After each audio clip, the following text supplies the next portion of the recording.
जमींदार ने तेज धारदार हथियार से चंडाल का गला काट दिया था, पर तब तक उस चंडाल के द्वारा एक रुद्राक्ष को अभिमंत्रित कर मुझ पर फेंका जा चुका था। अभिमंत्रित रुद्राक्ष से मैं पूरी तरह से बंध चुका था। फिर क्या हुआ? रुद्राक्ष में बंधने के बाद तुमने कैसे अपने आप को छुड़ाया? फिर इस जमींदार ने मेरे साथ एक सौदा किया। देखो मौर्य, मैं मानता हूँ कि तुम्हारे साथ गलत हुआ है, पर यह सब कुछ इतनी जल्दी हुआ कि मुझे कुछ सोचने का समय ही नहीं मिला। मुझे वो रुद्राक्ष दे दो, मैं उस रुद्राक्ष से अपने आप को छुड़ा लूंगा। जमींदार ने चंडाल के पूरे 9 रुद्राक्ष अपने हाथों में ले रखे थे। हाँ, मैं तुम्हें ये रुद्राक्ष दे दूंगा, पर तुम्हें मुझे वचन देना होगा कि उसके बाद तुम यह गांव छोड़कर यहाँ से चले जाओगे। अभिमंत्रित रुद्राक्ष में बंधकर मैं पूरी तरह तड़प रहा था। यदि मैं उसमें और देर तक बंधा रहता तो शायद मेरी मृत्यु हो जाती। मुझे मंजूर है जमींदार, मुझे वो रुद्राक्ष दो जिससे मैं बंधा हुआ हूँ। ठीक है, मेरे कुछ आदमी तुम्हें गांव के बाहर छोड़ आएंगे और साथ में ये एक रुद्राक्ष भी दे देंगे। और उसके बाद उसके आदमियों ने मुझे गांव के जंगल में छोड़ दिया और उस एक रुद्राक्ष की मदद से मैंने अपने आप को बंधन से मुक्त किया। जमींदार नहीं जानता था कि एक रुद्राक्ष और भी पहले से मेरे पास था, और ये वही रुद्राक्ष था जिसे चंडाल ने इस भेड़िए को बनाया था, और अब ये मेरे हुक्म मानता है। ये कैसे रुद्राक्ष हैं? इनमें कितनी शक्तियां समाहित है?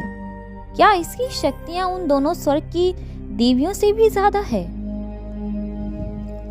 एक बार जब महादेव समाधि में ध्यान लगाकर बैठे थे, तब उन्होंने प्रत्येक प्राणी के दुखों को महसूस किया, और फिर जब उन्होंने अपनी आंखें खोली तो उनकी आंखों से आंसू निकल रहे थे। वे आंसू धरती पर जहां जहां गिरे वहां पर रुद्राक्ष के वृक्ष उत्पन्न हो गए। पर उसके बाद एक बार द्वापर युग में ऋषि यदु भगवान शंकर की घोर तपस्या कर रहे थे, और उनकी तपस्या इतनी शक्तिशाली हो चुकी थी कि स्वयं महादेव को उनके समक्ष आना पड़ा। अपना वर मांगो हे ऋषि, हम तुम्हारी तपस्या से प्रसन्न हुए। हे महादेव, मेरे चारों ओर दानवों ने अपने आतंक से मृत्यु का मेला लगा रखा है। वे आए दिन ऋषि मुनियों की हत्या कर देते हैं। मेरे पास आपके आंसुओं से बने ये रुद्राक्ष हैं। आप मुझे इन 10 रुद्राक्षों में अपनी 10 शक्तियां प्रदान करें, जिसकी मदद से मैं उन दानवों का नाश कर पाऊं। महादेव ने उन 10 रुद्राक्षों में अपनी 10 अलग अलग शक्तियां प्रदान कर दी, और तब से अब तक ये रुद्राक्ष इस धरती पर विचरण कर रहे। उनमें 2 रुद्राक्ष तो मेरे पास है, पर बाकी के 8 इस जमींदार के पास है, और वो रुद्राक्ष इससे मैं किसी भी हालत में लेकर रहूंगा। नहीं मौर्य, मैं मानता हूँ कि वे रुद्राक्ष मेरे पास थे पहले, पर अब वे मेरे पास नहीं है। क्या बकता है? फिर कहाँ है वे रुद्राक्ष? मैं तुमसे आखिरी बार पूछता हूँ जमींदार, मुझे बताओ वे रुद्राक्ष कहाँ है? लगता है अब प्राण नहीं बच पाएंगे। मुझे रुद्राक्षों का सच बताना ही होगा।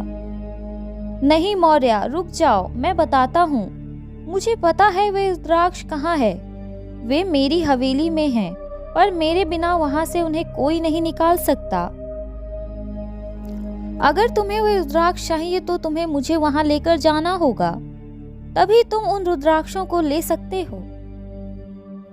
नहीं जमींदार, कोई चालाकी करने की कोशिश न करना, वरना तुम अपनी जान से हाथ धो बैठोगे। ठीक है, एरा और केरा तुम्हें तुम्हारी हवेली तक ले जाएगी, और तुम सारे रुद्राक्ष इन दोनों को दे देना। भेष बदलकर एरा और केरा जमींदार को उसके गांव ले आई थी। याद रखना जमींदार, अगर कोई चतुराई करने की कोशिश की, अपनी जान गंवानी पड़ सकती है। अगर जिंदा रहना है तो तुम्हें वो रुद्राक्ष हमें देने होंगे और बदले में हम तुम्हें छोड़ देंगे। अभी वे दोनों जमींदार को बीच में लेकर गांव से हवेली की ओर बढ़ ही रहे थे कि जमींदार साहब, एरा केरा और जमींदार के सामने कमल मुस्कान लिए खड़ा था। जमींदार साहब, आप वापस लौट आए। क्या कमल बचा पाएगा जमींदार को या फिर खुद फंस जाएगा एरा और केरा के जाल में? क्या होने वाला है आगे जानेंगे अगले वीडियो में। कहानी पसंद आ रही है तो वीडियो को लाइक और चैनल को सब्सक्राइब करना ना भूलें।